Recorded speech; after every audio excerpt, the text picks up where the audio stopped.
Yo, what's up? Good morning. Recording this one in the morning. I usually don't do that. But we got to get these videos out, man. We got Saints, Cowboys in Dallas. Let's go. Welcome to the source.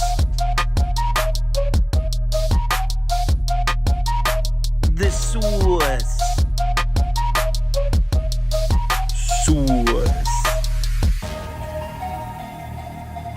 Hey, get the source. All right, like I said, Saints are on the road in Arlington for this one. Cowboys are laying 6.5 points at home. Total sitting down at 45.5. Let's go ahead and get into this one. We'll start with Derek Carr. Week 1, he looked pretty perfect, man. 19 of 23, 200 yards, 3 touchdowns, a 142.5 passer rating. Now, it's important to point out that the guy was pressured just 3 times the entire game. 3 pressures. Now, during those 3 pressures, he was 2 for 2 with 60 yards and a touchdown, so he handled it well. But safe to say, Carolina's defensive front 7 didn't have the best performance here. And it's, you know what, it's not like Derek Carr is one of those guys that has significant splits when pressured, but I mean, there is a drop off of production here. Derek Carr, when given a clean pocket, 7.4 yards per attempt, 109.5 passer rating. Those numbers dropped to 6.1 and 64.4 when pressured.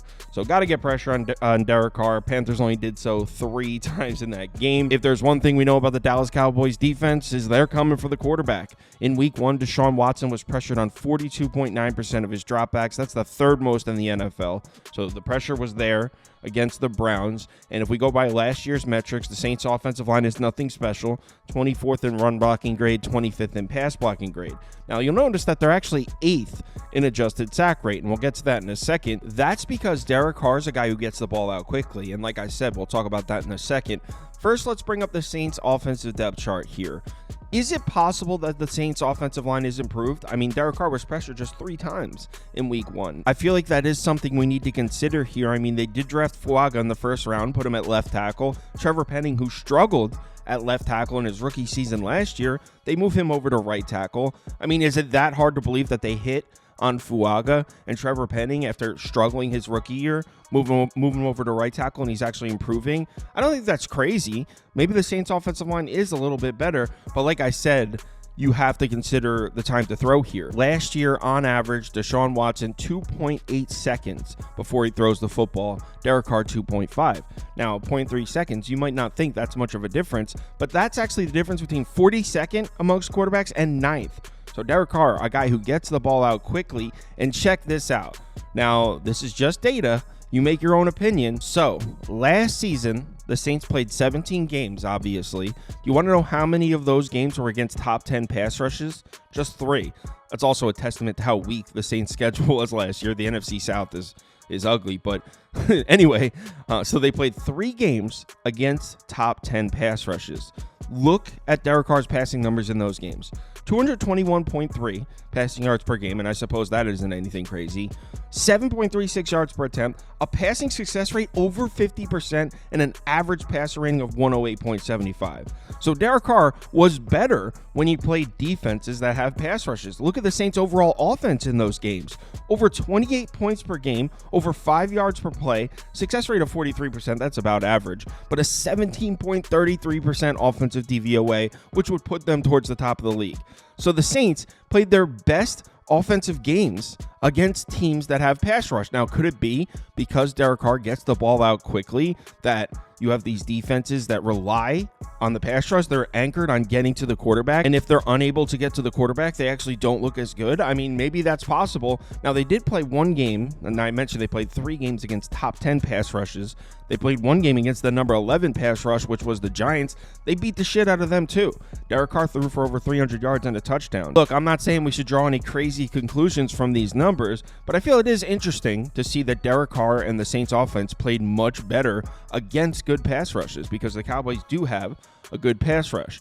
Now we can talk some man and zone splits, and you might say this looked really good for Derek Carr. Cowboys led the NFL last year in man coverage percentage. 63% of their defensive snaps in coverage were in man, most in the NFL. Derek Carr, excellent numbers throwing the ball in man coverage last year. Top 10 in yards per attempt, EPA, turnover-worthy play rate, he was 11th. Great passing numbers against man coverage. Here's the thing. Dan Quinn isn't there anymore.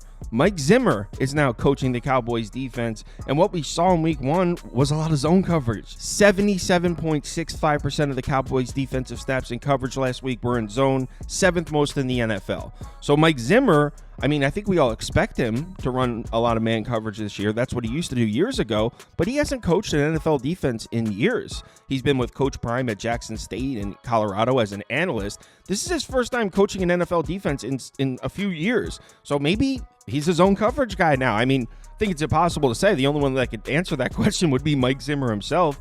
But, I mean, he ran a lot of zone in week 1. Could have been a specific game plan for Cleveland, sure. We don't know, but it's important information. We just saw how well Derek Carr produces against man coverage, or produced against man coverage last year, I should say. Look at the Saints receivers last year.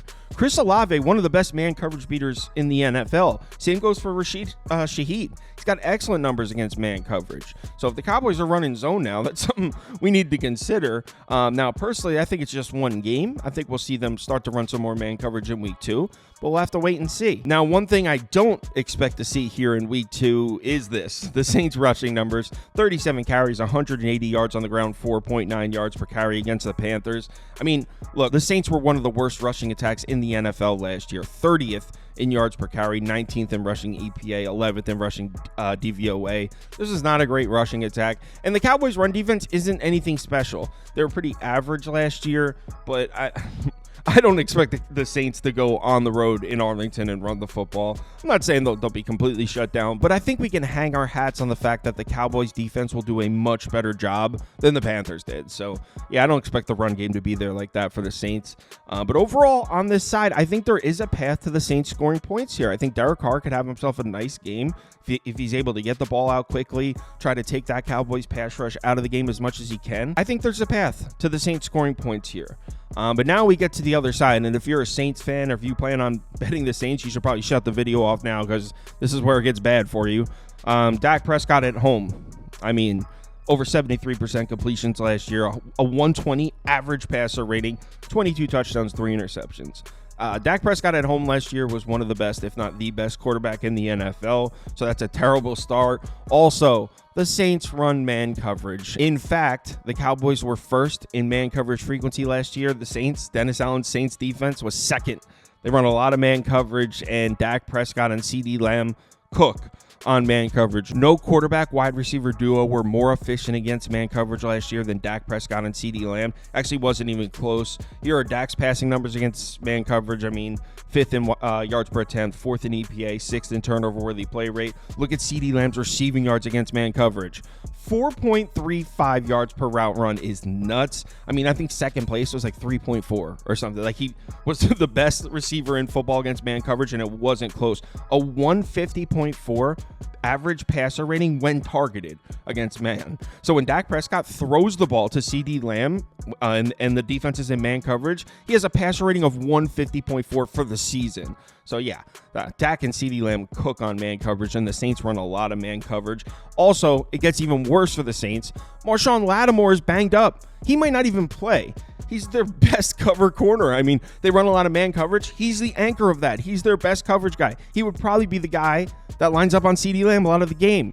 So yeah, not looking very good for the Saints defense here. Now, we do have to give them some credit for what they did last week. Bryce Young, 13 of 30, 161 yards, no touchdowns, 2 picks, 32.9 passer rating. They did a great job last week against Bryce Young, but honestly, and look, I don't want to say anything disrespectful, but I think Georgia Tech's defense could give Bryce Young some problems right now. I mean, he's really struggling, so I'm not throwing the Saints a parade for shutting down Bryce Young. Now, I know we're not very big on the Cowboys' run game this year. I mean, here are the numbers from last year: 4.1 yards per carry, just 16th in the NFL. The run game was pretty average last year for the Cowboys, and then obviously they lost Tony Pollard. They bring in Ezekiel Elliott. I don't think anyone's really expecting much.